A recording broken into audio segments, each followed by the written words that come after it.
So moments ago, Russia's foreign minister updating on a potential peace plan and a deal with Ukraine, insisting there are still no concessions on their end, while admitting they're in close contact with China over the terms of the deal. Former U.S. ambassador to NATO, Kurt Volker, served as a U.S. special representative for Ukraine in President Trump's first term, joins us now. Ambassador, a lot of optimism coming out of the Ukraine, EU, U.S. talks, but in Abu Dhabi, where the Russians are engaged, what do you hear?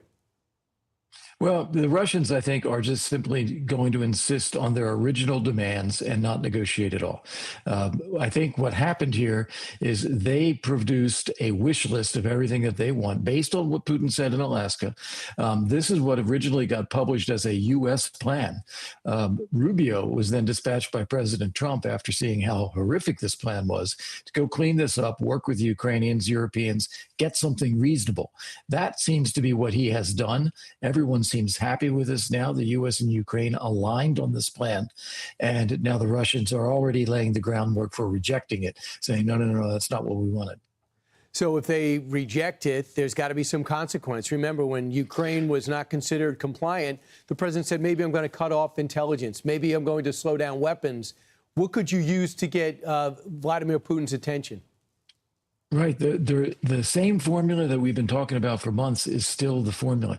Right now, Putin does not feel enough pressure that he has to do anything, that he has a reason to end the war. We need to have secondary sanctions on anyone dealing with Russian oil and gas. President Trump already put in place the oil sanctions, and we had gas sanctions from Biden. But companies that are in China or India or Azerbaijan, they don't feel any reason not to trade with Russia. So we have to put secondary sanctions on them to make them just stop. The second thing is level the playing field militarily. Russia is hitting Ukraine with long-range weapons every single day, and they're using them against civilians. Give Ukraine the long-range weapons to go after military targets inside Russia that are hitting Ukraine at long range. Ukrainians have some of their own capability, but they could really use access to U.S. weapons. And this would be paid for again. This is not taxpayers. This is them buying the weapons. And Ambassador, you could simply say this: if they don't see sincerity and some movement, we're going to deliver Tomahawks to Ukraine, and the Senate sanctions will be signed. And I understand that India is leveling off because Gazprom and Lukoil have both been sanctioned, and that's where they're getting their oil. So that's leveled off. So it comes down to China and Turkey are buying most of their oil. Here's the president yesterday. Listen.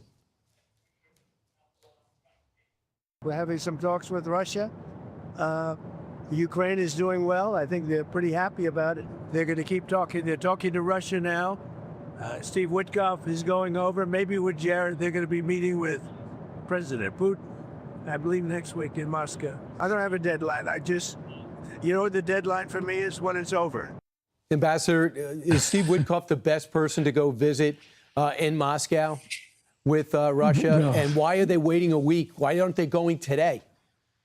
Well, you're absolutely right about that, Brian. If we have an agreed arrangement with Ukraine and with the EU, NATO allies, take it to Russia right away and push Russia to actually do this right now. And if not, at least have a ceasefire immediately. Those are the two steps we ought to take. Now, as for Witkoff, I've never met the man. He seems like a nice guy, but he seems that he doesn't know these issues well. There are reports overnight that some of the phone calls he had with the Russians have been leaked out by someone, again, possibly the Russians.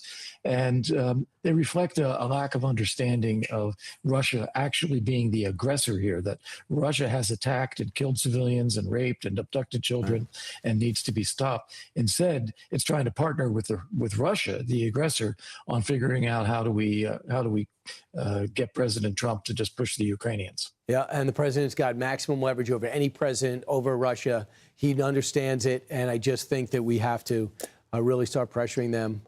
Thanks so much, Ambassador. Appreciate it.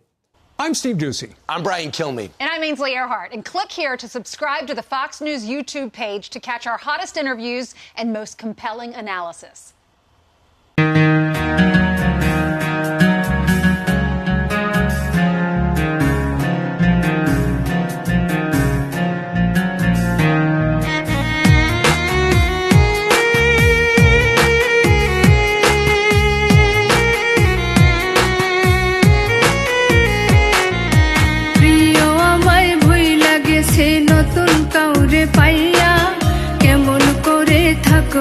আমি তারে ভুলিয়া তার লাগিয়া পাগল ছিলাম আমি অন্ধ তুই পাশানি দিয়া গেলি প্রেমের কাড়া